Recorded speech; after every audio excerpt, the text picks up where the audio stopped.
Hi అండి, నమస్తే. Welcome to smart Neetu vlogs. ఈరోజు కిడ్స్ లంచ్ బాక్స్ సిరీస్లో డే 5గా గోధుమ రవ్వ ఉప్మా అయితే ప్రిపేర్ చేశాను. చాలా బాగుంటుంది. వీడియో అయితే ఎక్కడ స్కిప్ చేయొద్దు, లాస్ట్ వరకు చూడండి. పిల్లలకి ది బెస్ట్ రెసిపీ అనమాట ఇది. పిల్లలకి బ్రేక్ఫాస్ట్కైనా లంచ్కైనా ఎలా అయినా పెట్టచ్చు. చాలా బాగుంటుంది రెసిపీ అండ్ క్విక్గా కూడా ప్రిపేర్ అయిపోతుంది అనమాట. సో దానికోసం మనకి ఒక గ్లాసు గోధుమ రవ్వ, ఒక కప్పు ఆనియన్స్, క్యారెట్, పచ్చిమిర్చి, పోపు దినుసులు, మన దగ్గర ఎలాంటి వెజిటేబుల్స్ ఉన్నా కూడా మనకి ఇష్టం వచ్చింది అయితే యాడ్ చేసుకోవచ్చు అనమాట. చాలా సింపుల్ అండి. ఇక ప్రాసెస్లోకి అయితే వెళ్ళిపోదాం. ఒక ప్యాన్ పెట్టుకొని అందులో 2 టేబుల్ స్పూన్స్ నెయ్యి అయితే యాడ్ చేసుకోవాలి. అందులోనే జీడిపప్పు పలుకులు కొన్ని వేసి వేయించుకోవాలన్నమాట. జీడిపప్పు బాగా ఫ్రై అయిన తర్వాత ఒక బౌల్లోకి అయితే సపరేట్గా తీసేసుకోవాలి. ఇప్పుడు అదే నెయ్యిలో మనం తీసుకున్నాం కదా గోధుమ రవ్వ ఒక గ్లాసు, అదైతే మనకి నెయ్యిలో బాగా ఫ్రై చేసుకోవాలి. నెయ్యిలో మనం రవ్వ బాగా ఫ్రై చేసినట్లయితే మంచి టేస్ట్తో ఉంటుందన్నమాట. నెయ్యి ఫ్లేవర్ అయితే తింటుంటే తగులుతుంది. చాలా బాగుంటుంది ఇలా చేసినట్లయితే. మనం ఇదే కాదు, ఏ ఉప్మా అయినా కూడా ఈ విధంగా ఫ్రై చేసుకొని చేస్తే చాలా టేస్టీగా అయితే ఉంటుంది. చూసారు, చక్కగా అయితే నెయ్యిలో ఫ్రై అయిపోయింది. అది సపరేట్గా పక్కకు తీసేసుకొని అదే ప్యాన్లో ఒక 2 టేబుల్ స్పూన్స్ ఆయిల్ అనేది యాడ్ చేసుకొని పోపు దినుసులన్నీ కూడా వేసేసుకోవాలి.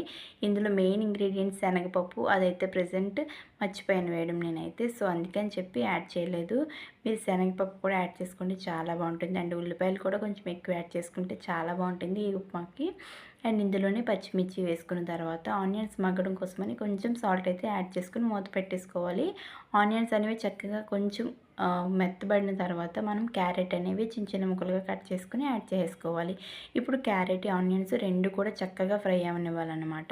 మనకి క్యారెట్ని స్మాష్ చేస్తే హాఫ్గా డివైడ్ అయినట్లయితే మనకి సరిపోతుంది. ఆ విధంగా కుక్ అయితే సరిపోతుంది. ఇప్పుడు ఒక గ్లాస్ రవ్వకి నేను 3 గ్లాసెస్ ఆఫ్ వాటర్ అయితే యాడ్ చేసుకున్నాను. మరి ముద్దగా రాదు, అలానే మరి గట్టిగా ఉండకుండా చక్కగా వస్తుందన్నమాట. ఒక గ్లాస్కి 3 గ్లాసెస్ ఆఫ్ వాటర్ అయితే యాడ్ చేసుకున్నాను. ఇప్పుడు ఈ వాటర్ అంతా కూడా మనము బాయిల్ అవ్వనివ్వాలి. ఈ వాటర్లో మనం క్యారెట్ అనేది హాఫ్ అయితే కుక్ అయింది కదా, మిగతా సగం అయితే వాటర్ బాయిల్ అయ్యేటప్పటికైతే మెత్తగా అయిపోతుంది అనమాట. ఇందులో గ్రీన్ పీస్ అవి యాడ్ చేసుకుంటే టేస్ట్ ఇంకా బాగుంటుంది. వాటర్ బాయిల్ అయ్యే స్టేజ్లోనే మనం కరివేపాకు అనేది ఫ్రెష్గా ఉన్నది యాడ్ చేసుకోమనుకోండి, చాలా మంచి స్మెల్ అయితే వస్తుందన్నమాట. సో ఇప్పుడే మనం సాల్ట్ అనేది సరిపోయిందో లేదో చూసి అడ్జస్ట్ అయితే చేసుకోవాలి. నేను వేసింది నాకు సరిపోలేదు అనిపించింది, అందుకని చెప్పేసి ఇంకొంచెం సాల్ట్ అయితే యాడ్ చేసుకున్నాను. ఇప్పుడు సరిపోయిందో లేదో ఇంకొకసారి చెక్ చేసుకొని ఈ స్టేజ్లో మనం సాల్ట్ అనేది వేసుకుంటే సరిపోతుంది. ఎందుకంటే వాటర్ ఉండేటప్పుడు సాల్ట్ వేసుకుంటే మొత్తం అంత ఈవెన్గా అయితే మనకి స్ప్రెడ్ అవుతుంది. లేదు అన్నట్లయితే ఒక దగ్గర ఎక్కువ తక్కువలా అయితే అనిపిస్తాయి అన్నమాట. మనం ఇంకా వాటర్ వేసిన తర్వాత హై ఫ్లేమ్లో పెట్టి వాటర్ అనేది ఇలా బాయిల్ అవ్వనివ్వాలి.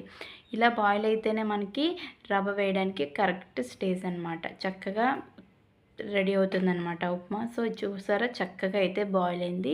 ఇప్పుడు ముందుగా మనం నెయ్యిలో ఫ్రై చేసి పక్కన పెట్టుకున్నాం కదా ఆ రవ్వ అనేది, ఇప్పుడు ఇందులో అయితే మనం యాడ్ చేసుకోవాలి. అంతేనండి, చాలా సింపుల్ అనమాట ఇది ప్రిపేర్ చేయడం కూడా, అండ్ అంతే టేస్ట్గా కూడా ఉంటుంది.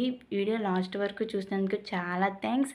ఇప్పుడు మీ ఫ్రెండ్స్ అండ్ ఫ్యామిలీకి ఈ వీడియో అయితే ఖచ్చితంగా షేర్ చేయండి. ఈ రెసిపీని ట్రై చేసి మీకు ఎలా అనిపించిందో కూడా ఖచ్చితంగా కామెంట్ సెక్షన్లో అయితే కామెంట్ చేసేయండి. ఇప్పుడు రవ్వ అంతా కూడా వేసేసాం కదా, ఇప్పుడు మీడియం ఫ్లేమ్లో అయితే పెట్టేసుకోవాలి.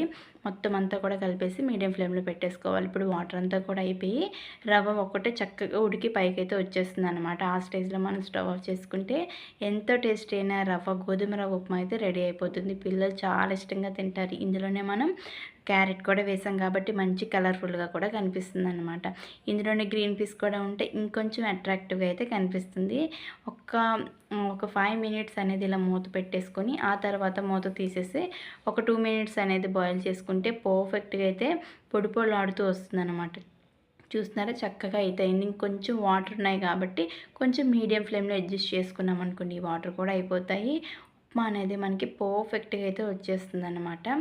సో ఇంకెందుకు ఆలస్యం, వెంటనే అయితే రెసిపీని అయితే ట్రై చేసేయండి. అండ్ ఈ రెసిపీ ఎలా అనిపించింది, మీకైతే నచ్చిందా? ఒకసారి ఇలా చేసి పెట్టండి, మీ పిల్లలు అయితే చాలా చక్కగా అయితే తింటారు.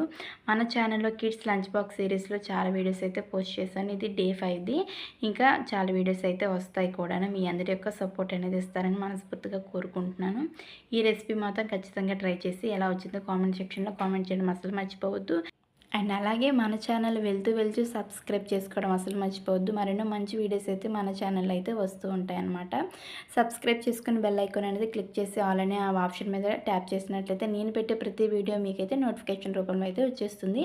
ఫైనల్గా కొన్ని జీడిపప్పు అయితే మనం ఫ్రై చేసి పెట్టుకున్నాం కదా, వేసేస్తే పర్ఫెక్ట్ అయిన ఉప్మా రెడీ.